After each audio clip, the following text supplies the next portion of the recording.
Hello बच्चों, कैसे हैं आप लोग। आशा करता हूं कि आप लोग अच्छे होंगे। अभी इस वीडियो में हम शुरू करने जा रहे हैं motion in a straight line exemplar problem से, क्लास 11 फिज़िक्स का। आप जानते होंगे उसमें बहुत अलग अलग तरह के क्वेश्चंस हैं। हम अभी जो सॉल्व करने जा रहे हैं वो है MCQ1 मल्टीपल चॉइस क्वेश्चन जो हैं उसका फर्स्ट वाला, ठीक है। उसमें अगर आप देखेंगे तो चैप्टर 3 होगा, एक्सरसाइज 3.1 में ये क्वेश्चन होगा जो मैं यहाँ पे नोट डाउन करके रखा हूँ, ठीक है। तो शुरू करते हैं। क्वेश्चन में क्या पूछा है, average velocity over the time interval 0, capital T can vanish. Vanish का मतलब क्या हो जाए, ज़ीरो हो जाए। तो क्वेश्चन में कुछ यूँ पूछा है कि जो एवरेज वेलोसिटी है वी एवरेज क्या हो जाना चाहिए, ज़ीरो। तो ये कहाँ पे होगा, ये वहाँ पे होगा। एवरेज वेलोसिटी का क्या फार्मूला होता है, टोटल डिस्प्लेसमेंट बटे टोटल टाइम, ठीक है। तो बेसिकली क्या पूछा है, जहाँ पे डिस्प्लेसमेंट डेल्टा एक्स, ठीक है, ये आपका डिस्प्लेसमेंट है, डिवाइडेड बाई डेल्टा टी क्या होना चाहिए, ज़ीरो। चेंज इन पोजीशन बटे टाइम इंटरवल, यहाँ हम एक्स को पोजीशन मानेंगे, ठीक है।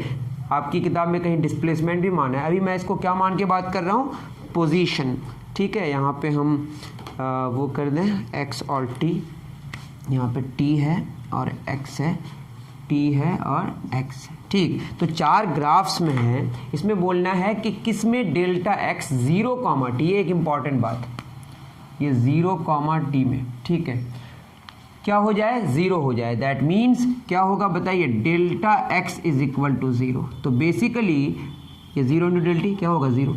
दैट मीन्स बेसिकली पोजीशन का जो चेंज है वो 0 होना चाहिए। पोजीशन का चेंज 0 होने का क्या मतलब है, एक्स फाइनल और एक्स इनिशियल का जो चेंज है, डिफरेंस है, वो 0 होना चाहिए। दैट इज एक्स इनिशियल और एक्स फाइनल बराबर होना चाहिए। कहाँ से कहाँ तक, 0, टी तक। तो आप अगर देखेंगे यहाँ पे देखिए पोजीशन बढ़ रहा है, पोजीशन निगेटिव है, कुछ भी है, -2, -3, -4, उसके बाद -5 है मान लेते हैं, फिर हो रहा है -4, -3, मैं यहाँ पे बस बताने की कोशिश कर रहा हूँ, मान लेते हैं -5 है, फिर क्या होगा, -4 मीटर में मान लेते हैं, फिर -3, -2, -1, फिर क्या हो गया, 0, ठीक। अब अगर आप यहाँ देखेंगे, मान लेते हैं इस पोजीशन में 1 है, फिर ये क्या होगा, 1 के बाद कितना हुआ बताइए, 2, फिर वो यहाँ पे आके क्या हो जाएगा, 1। तो 1 से फिर 1 हुआ, तो फाइनल और इनिशियल यहाँ पे क्या हो गया, बराबर हुआ ना। तो फाइनल और इनिशियल बराबर, देखिए पोजीशन बढ़ के फिर वहीं आ गया। तो पोजीशन का चेंज नहीं हुआ, तो पोजीशन का चेंज नहीं होगा तो क्या होगा, डिस्प्लेसमेंट 0 होगा, और जब डिस्प्लेसमेंट 0 होगा तो एवरेज वेलोसिटी भी उस इंटरवल के लिए क्या होगा, 0 होगा। लेकिन क्वेश्चन में क्या पूछा है कि 0, टी के लिए, तो शुरू कहाँ से लेना है, 0 से। तो 0 से अगर हम शुरू करें तो -5 से फिर -5 में आ जाए, तब आपका डिस्प्लेसमेंट 0, टी इंटरवल के लिए 0 होगा। दैट मीन्स अगर हम यहाँ से शुरू करें, जब एक्स की टाइम का वैल्यू 0 है, तब तो हमारा पोजीशन -5 है, ये -5 को क्या और रीगेन कर पाएगा, नहीं कर पाएगा। तो 0, कैपिटल टी के लिए इसका डिस्प्लेसमेंट 0 नहीं है, लेकिन यहाँ पे इसका डिस्प्लेसमेंट 0 है।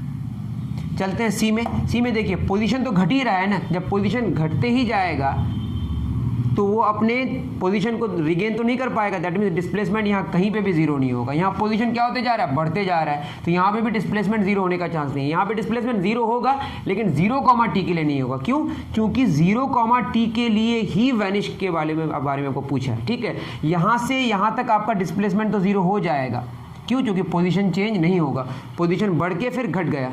लेकिन 0 से अगर शुरू करें वहीं पे नहीं आएगा, 0 से शुरू करना है और किसी टाइम इंटरवल में जाकर अगर देखें तो फिर वो वापस वहीं पे आ जाना चाहिए, तब आपका पोजीशन का चेंज नहीं होगा। तो ये बात तो समझ आ गई। यहाँ पे डिस्प्लेसमेंट 0 ज़रूर है, लेकिन 0, कैपिटल टी के लिए नहीं है। यहाँ पे देखते हैं, देखिए 0 में टाइम का वैल्यू जब 0 है, यहाँ पे कुछ पोजीशन है, मान लेते हैं पोजीशन 5 मीटर है, फिर ये 5 बढ़ते बढ़ते क्या हो गया, मान लेते हैं 7, फिर घटते घटते फिर यहाँ फिर क्या आ गया, 5। दैट मीन्स इस टाइम इंटरवल के लिए 0 से टाइम टी के लिए अगर देखें तो 5 से फिर क्या हो गया, 5, दैट इज डिस्प्लेसमेंट क्या हो गया आपका, 0। शुरू कहाँ से किया, 0 से। तो 0, टी के लिए इसका डिस्प्लेसमेंट क्या हो रहा है, 0। दैट मीन्स एवरेज वेलोसिटी इस इंटरवल के लिए क्या हो गया, 0।